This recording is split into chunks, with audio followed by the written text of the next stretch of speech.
Now, this is interesting because your character, Harry, in a way, is the guy who kind of like screwed over your two characters here in the end. But what was your reaction to actually reading this story? Because I think a lot of people don't really know about the history of McDonald's. I found it very edifying. I knew a lot of the... I'm a big fan of Eric Schlosser and Michael Pollan and these food writers who have written wonderfully engaging exposés of the fast food industry. But to get the sort of familial specifics of these two brothers and what specifically Ray Kroc did to them was really terrifying. And at the same time, one thing that fascinates me about his story is, even though I clearly disagree with what he did and what it became, I can't blame him as a human being. Like, he was desperate to get ahead, he saw this opportunity, and he voraciously took it. And I have to kind of shrug and say, well, yeah, I think anybody would. You know, it's easy to deny the possible repercussions when faced with that kind of success.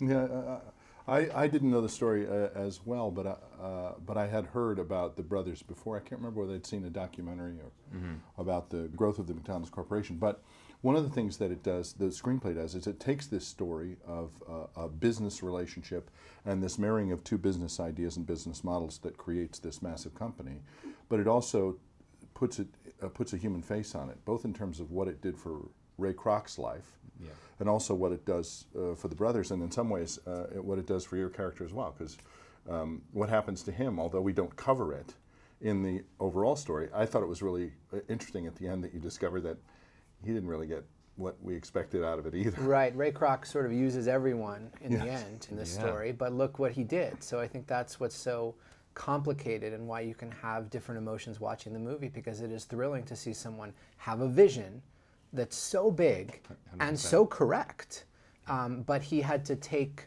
it's like when you're backseat driving and you're like, you know, but you're right. You know, that's how Ray Kroc must have felt. He's like, just let me take the wheel. And he was right, but he did grab the wheel and stole the car.